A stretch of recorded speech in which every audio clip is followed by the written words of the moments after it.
Hello students, मैं मनोज वर्मा आप सभी का स्वागत करता हूं प्रतिज्ञा कंपटीशन क्लासेस की ऑनलाइन यूट्यूब क्लासेस में। आप सभी लोगों से निवेदन है कि हमारे यूट्यूब चैनल को ज़्यादा से ज़्यादा सब्सक्राइब करें, लाइक करें, कमेंट करें, बेल आइकन प्रेस करें, जिससे आपको हमारे अगले वीडियो की नोटिफिकेशन मिलती रहेगी। धन्यवाद। जैसा कि कल हम मौर्य वंश के बारे में पढ़ रहे थे, मौर्य वंश के संस्थापक चंद्रगुप्त मौर्य के बारे में हमने पढ़ा था। उसके बाद उसका उत्तराधिकारी बिंदुसार होता है। तो आज हम बिंदुसार के बारे में पढ़ेंगे। तो आज का टॉपिक है बिंदुसार, जो 298 ईसा पूर्व में मगध का राजा हुआ था और इसने 273 ईसा पूर्व तक शासन किया था मगध पे। तो इसी के बारे में आज हम अध्ययन करेंगे। उल्लेख मिलता है बिंदुसार की माता का नाम दुर्धरा था, जो घनानंद की पुत्री हुआ करती थी, तथा इसके पिता का नाम चंद्रगुप्त मौर्य था। दुर्धरा चंद्रगुप्त मौर्य की संतान बिंदुसार हुआ करती थी। चंद्रगुप्त जैसा चाणक्य चाहते थे, चंद्रगुप्त ने वैसे ही अखंड भारत का निर्माण करके चाणक्य को दिया था। लेकिन चाणक्य की परेशानियां कम नहीं हुई थी, क्योंकि चाणक्य का सपना तो पूरा हो गया था, लेकिन अब अन्य परेशानियां थी। परेशानी चाणक्य की यह थी कि अखंड भारत का तो निर्माण चंद्रगुप्त मौर्य ने कर दिया है, लेकिन चंद्रगुप्त मौर्य के उत्तराधिकारी क्या चंद्रगुप्त मौर्य की तरह महान होंगे, इस बात को लेकर चाणक्य चिंतित रहा करते थे। एक समय चाणक्य को बोध होता है कि दुर्धरा के गर्भ में एक संतान पल रही है। जैसे ही इनको यह पता लगता है, तुरंत चाणक्य दुर्धरा के पास जाते हैं और उसी दिन से दुर्धरा को अल्प मात्रा में जहर देना शुरू करते हैं। इतना जहर जैसे दुर्धरा के गर्भ में पल रहे बच्चे का पोषण हो तथा दुर्धरा के स्वास्थ्य पर कोई प्रभाव न पड़े। कुछ समय पश्चात ऐसा बोध होता है कि दुर्धरा का स्वास्थ्य खराब हो जाता है, और स्वास्थ्य खराब होने पर चाणक्य उसका ऑपरेशन कर देते हैं और बिंदुसार को निकाल लेते हैं। जब बिंदुसार का जन्म हुआ था तो उसके शरीर पर छोटे छोटे वही जहर के बिंदु पाए गए थे, इसीलिए इसका नाम बिंदुसार पड़ा। देखा जाए कि हमारे भारतीय इतिहास में सिजीरियन से होने वाला पहला व्यक्ति था, अर्थात ऑपरेशन द्वारा होने वाला पहला व्यक्ति बिंदुसार था। लेकिन वर्तमान समय की यह स्थिति है कि इस समय सारे लोग सिजीरियन ही हैं, क्योंकि कोई भी बच्चा नॉर्मल डिलीवरी द्वारा नहीं होता है, सब सिजीरियन से होते हैं। क्योंकि कोई भी व्यक्ति अस्पताल जाता है तो डॉक्टर लोग चंद रुपयों के कारण ऑपरेशन कर देते हैं और 20-22 हजार रुपए के चक्कर में माता के स्वास्थ्य के साथ खिलवाड़ करते हैं। फिलहाल यह हमारे भारत में ही है, विदेशों में ऐसा कुछ नहीं है। विदेशों में अभी नॉर्मल डिलीवरी ही करवाई जाती है। आगे उल्लेख मिलता है कि इसे जैन ग्रंथ में इसके लिए शब्द काम में लिया गया है सिंह सेन, जबकि वायु पुराण में इसके लिए शब्द काम में लिया गया है मद्रसार। यूनानी ग्रंथों में बिंदुसार के लिए जो शब्द काम में लिया गया है उसे कहते हैं अमित्र केट्स या अमित्र चैट्स। इसका शाब्दिक अर्थ होता है शत्रु का विनाशक या शत्रु का घातक। तो यूनानी ग्रंथों में बिंदुसार को अमित्रकेट्स या अमित्रकेट्स कहा गया है, वायु पुराण में इसे मध्यसार कहा गया है, जैन ग्रंथों में इसे सिंह सैन कहा गया है। कई इतिहासकार हैं जो इसे पिता का पुत्र या पुत्र का पिता के नाम से भी जानते हैं, क्योंकि इतिहास में ये उल्लेखनीय है कि जिस भी व्यक्ति का पिता महान होगा वह महान नहीं होगा, और जिस व्यक्ति का पुत्र महान होगा तो उसका पिता महान नहीं होगा। उसी प्रकार बिंदुसार का पिता था चंद्रगुप्त मौर्य, जो अखंड भारत का निर्माता था, जबकि इसका पुत्र अशोक महान सम्राट अशोक के नाम से इतिहास में प्रसिद्ध हुआ था। इसीलिए इसे पिता का पुत्र या पुत्र का पिता के नाम से जाना जाता है।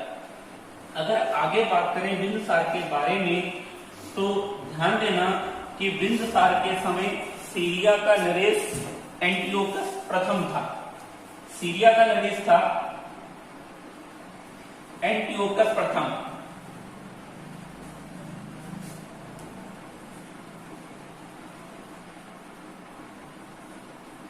एंटियोकस प्रथम ने बिंदुसार के दरबार में मैत्रीपूर्ण संदेश भेजा था मित्रता के लिए। तो बिंदुसार ने कहा कि मित्रता हम एक ही शर्त पर स्वीकार करेंगे, हमें 3 उपहार चाहिए। इसने 3 उपहार मांगे थे एंटियोकस से। तो पहला उपहार था विदेशी शराब,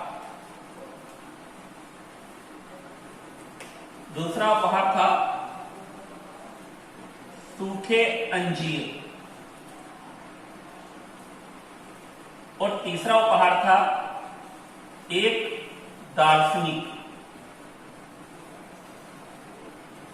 क्योंकि यूनान का जो दर्शन साहित्य है वो सदियों से उच्चतर दर्शन साहित्य होता है, इसीलिए इसने एक दार्शनिक की मांग की थी।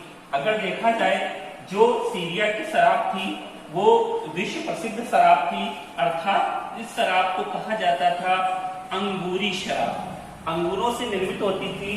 अगर बात करें शराब के बारे में तो शराब प्राचीनतम काल से ही हम सभी का पेय पदार्थ रहा है, यहाँ तक देवताओं का भी पेय पदार्थ माना जाता था शराब। अगर शराब की बात करें तो प्रारंभ में जो व्यक्ति शराब पीता है उसे कम नशा होता है, लेकिन जब वह धीरे धीरे शराब का आदी हो जाता है और पीता रहता है तो उसे नशा अत्याधिक होने लगता है पहले की अपेक्षा, क्योंकि जो शराब होती है वो हमारी रोग प्रतिरोधक क्षमता को कम कर देती है।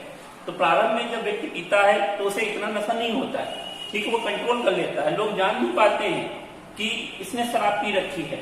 लेकिन जब धीरे धीरे 1 साल 1.5 साल वो शराब पीते रहता है कंटिन्यू, तो फिर एक दिन नालियों में पड़े नजर आते हैं और पता लग जाता है कि ये शराबी है, क्योंकि उसकी रोग प्रतिरोधक क्षमता कम हो जाती है, रोगों से लड़ने की क्षमता कम हो जाती है, और जैसे ही वो भैया पीता है तुरंत वो डल हो जाता है। शुरुआत में तो उसे भैया नागी नाश नजर आता है शराब पी के, लेकिन बाद में वो भैया ट्रैक्टर की आवाज में पर ही डांस करने लगते। तो ऐसे होते हैं हमारे शराबी लोग। बात करते हैं सूखे अंजीर की। तो सूखा अंजीर एक ड्राई फ्रूट प्रकार का होता है, जैसे हमारे यहाँ किशमिश, किशमिश से थोड़ा बड़ा होता है सूखा अंजीर, और किशमिश में बीज नहीं होते हैं, जबकि सूखे अंजीर में बीज होते हैं। तो 2 चीजें एंटियोकस ने इसे देने से हाँ कर दिया था, विदेशी शराब सूखे अंजीर, लेकिन दार्शनिक देने से मना कर दिया था। इसका रीजन ये था क्योंकि इसने ये 3 चीजें उपहार में मांगी थी। और याद रखना कि कोई भी चीज जिस व्यक्ति को उपहार में मिलती है, प्राप्त व्यक्ति का उस चीज पर पूर्ण अधिकार हो जाता है। अगर उपहार में कोई दार्शनिक दिया जाए, दार्शनिक होता है व्यक्ति। अगर कोई व्यक्ति उपहार में किसी को सौंप दिया जाए तो उस व्यक्ति का प्राप्त वाले व्यक्ति का इस व्यक्ति पर पूर्ण अधिकार हो जाता है, तो यह व्यक्ति ना होकर दास या गुलाम हो जाता है। और सीरिया के इतिहास में दास प्रथा पर प्रतिबंध था, इसीलिए एंटियोकस प्रथम ने दार्शनिक देने से मना कर दिया था और 2 चीजें दे दी थी। लेकिन कुछ समय पश्चात इसी एंटियोकस प्रथम ने एक डायमेकस नामक राजदूत बिंदुसार के दरबार में भेजा था। डायमेकस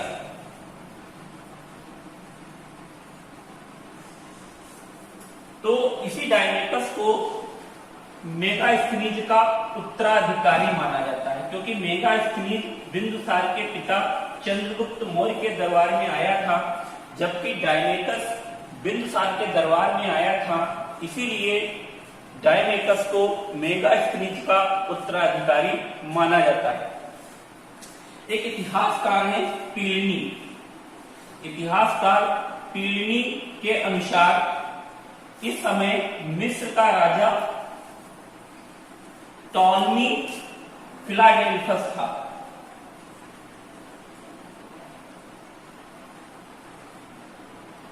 तो मिस्र के सम्राट टॉलमी फिलाडेल्फस ने एक राजदूत डायनोसिस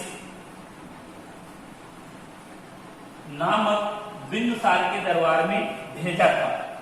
यहीं से 2 क्वेश्चन आते हैं कि जो सीरिया से राजदूत बिंदुसार के दरबार में आया था वो डायमेकस था, और जो मिस्र से आया था वो डायनोसिस था।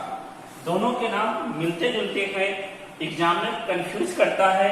आप लोग ध्यान रखोगे, जो मिस्र के राजा टॉलमी फिलाडेल्फस ने भेजा था वो डायनोसिस था, और जो सीरिया के नरेश एंटियोकस प्रथम ने भेजा था वो डायमेकस था।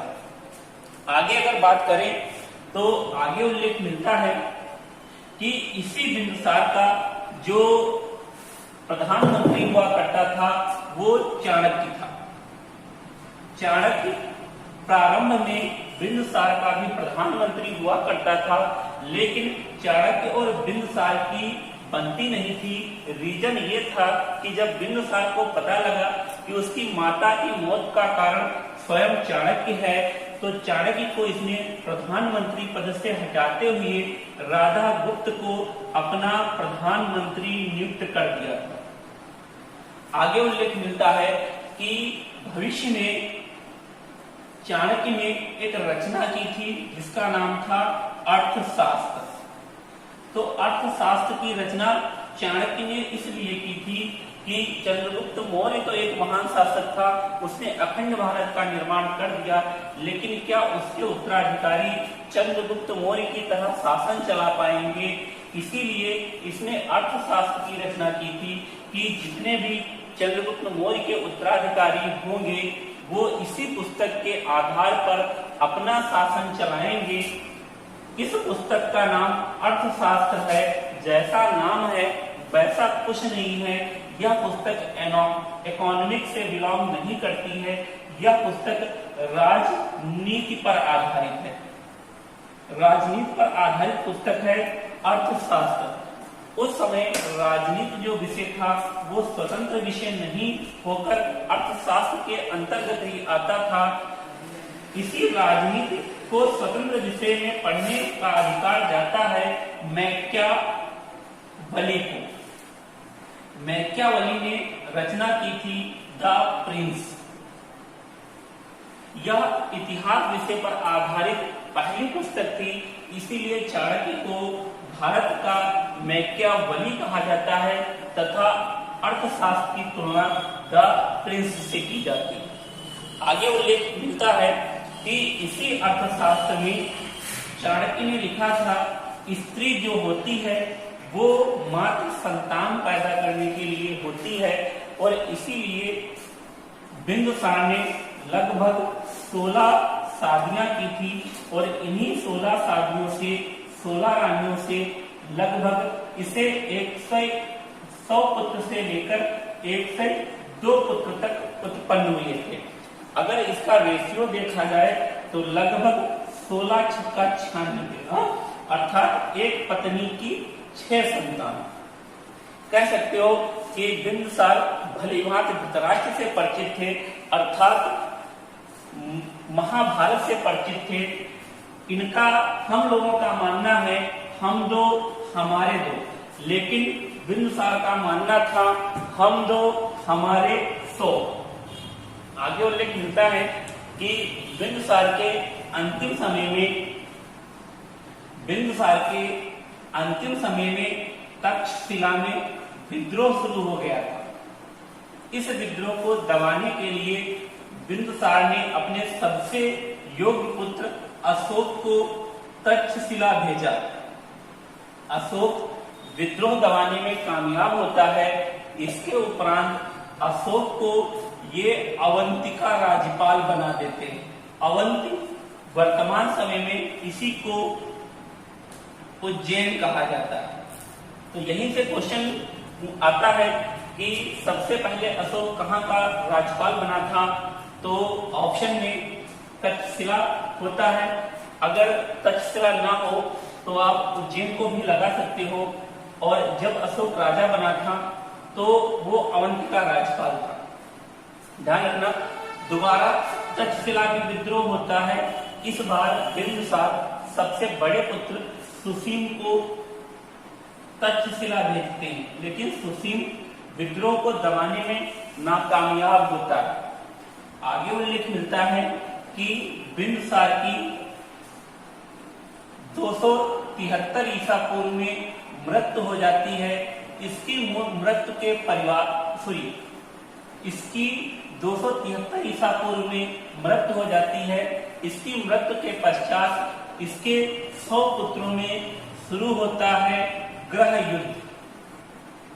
और इस ग्रह युद्ध में जो 4 साल तक चलता है, इस 4 साल तक चले ग्रह युद्ध में अशोक के 100 पुत्रों में सबसे योग्य पुत्र अशोक अपने 99 भाइयों की हत्या करके अपना राज्याभिषेक पाटिल पुत्र में करवाता। तो अब हमें पढ़ना है इसके पुत्र अशोक के बारे में।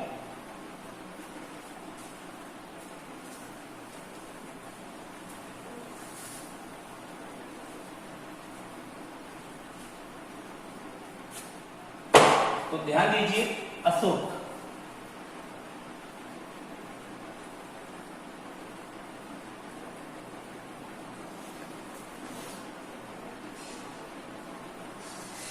टाइम पीरियड 272 ईसा पूर्व से 232 ईसा पूर्व। तो अशोक के बारे में उल्लेख मिलता है कि कहीं भी जब हम अशोक का नाम लेते हैं तो स्वाभाविक इससे पहले महान सम्राट का नाम लग जाता है। महान सम्राट अशोक। तो बात करते हैं महान सम्राट अशोक के बारे में।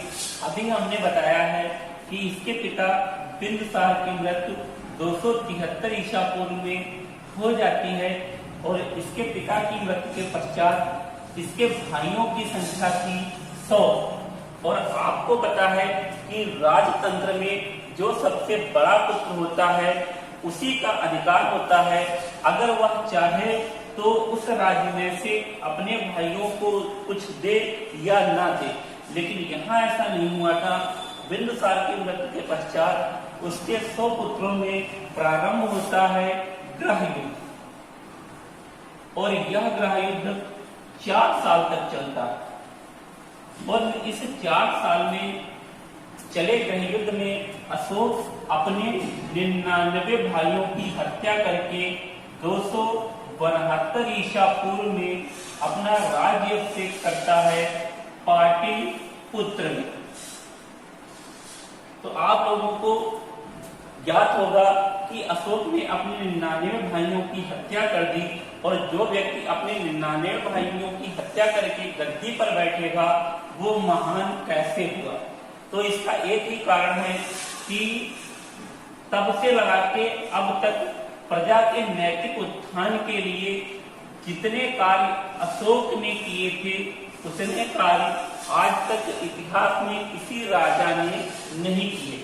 अर्थात प्रजा के कल्याण के लिए इसे महान सम्राट अशोक के नाम से जाना जाता है। आगे उल्लेख मिलता है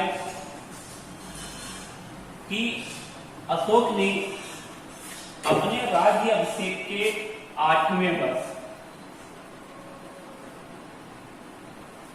261 ईसा पूर्व आक्रमण किया था कलिंग पर। इस आक्रमण में अशोक ने भारी नरसंहार करवाया। लगभग 1.5-2 लाखों की हत्या करवा दी। अधिकांश लोगों को बंदी बना लिया और युद्ध समाप्ति के पश्चात अशोक निकलता है नगर भ्रमण पर। और जैसे ही ये नगर भ्रमण पर निकलता है, इसका पैर जहां भी पड़ता है वो रक्त या लाश पर पड़ता है। और इस भारी नरसंहार को देखकर अशोक वापिस आता है पाटलिपुत्र और वापस आकर सिर पकड़कर बैठ जाता है कि मैंने अपने निजी स्वार्थ के लिए इतना भारी नरसंहार करवा दिया। अर्थात यहीं पर अशोक को होती है आत्मग्लानि। इस कलिंग युद्ध का उल्लेख हमें कलिंग राजा खारवेल के हाथी गुंफा अभिलेख से मिलती है। और इसी हाथी गुंफा अभिलेख में बताया गया है कि जब अशोक ने कलिंग पर आक्रमण किया था तो यहाँ नंद राज नाम का राजा राज्य किया करता था। इसी से इतिहासकार लोग अपना मत निकालते हैं कि हो सकता है कि अशोक के पूर्वज चंद्रगुप्त मौर्य ने नंद वंश के शासक घनानंद को मारकर मौर्य वंश की स्थापना की थी। तो हो सकता है उसी नंद वंश का कोई राजा यहाँ राज्य कर रहा होगा और उसी को पराजित करने के लिए अशोक ने कलिंग पर आक्रमण किया था। अगर बात करें कलिंग की तो कलिंग दक्षिणी उड़ीसा का समुद्री क्षेत्र हुआ करता था।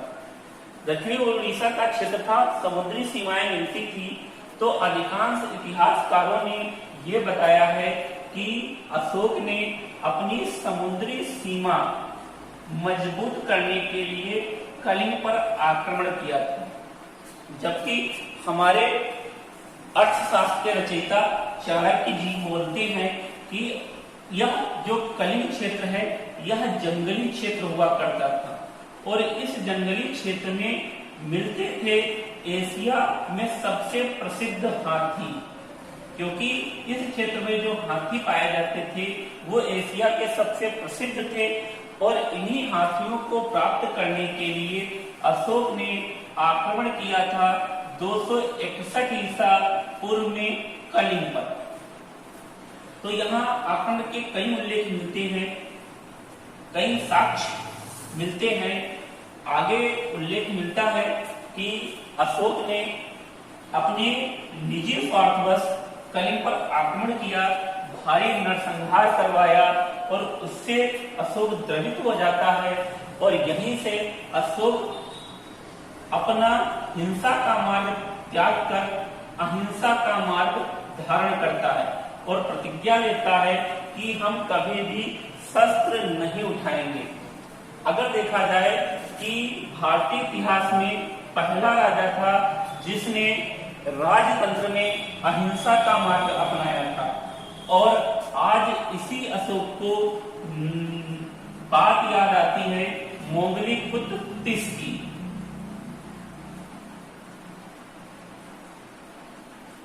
इसी को आज मोंगली पुत्र तिसस याद आता है क्योंकि मोंगली पुत्र तिसस इसका छोटा भाई था जो इसको बताया करता था सत्य असत्य की बात, बौद्ध धर्म की बात। और तब अशोक को इसकी बात समझ में नहीं आती थी।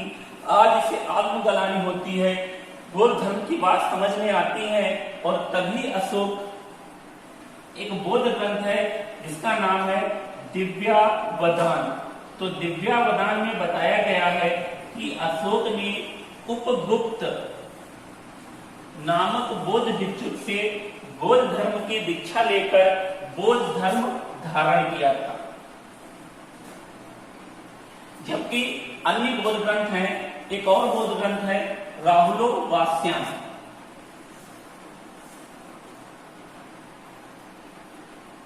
इसी में बताया गया है कि अशोक ने इससे पहले निग्रोध नामक बौद्ध भिक्षुक से बौद्ध धर्म की दीक्षा ली थी, लेकिन हो सकता है कि इसका पालन ना करता हो, हो सकता है कि इसका पालन ना करता हो। आज हम अपना टॉपिक यहीं पर समाप्त करते हैं। इसका अगला पार्ट आप लोगों को जल्द से जल्द मिल जाएगा। आप लोगों को हमारा चैनल अच्छा लगा हो तो सब्सक्राइब करिए, लाइक करिए, ज़्यादा से ज़्यादा शेयर करिए तथा बेल आइकन प्रेस करिए, जिससे हमारे वीडियो की अगली नोटिफिकेशन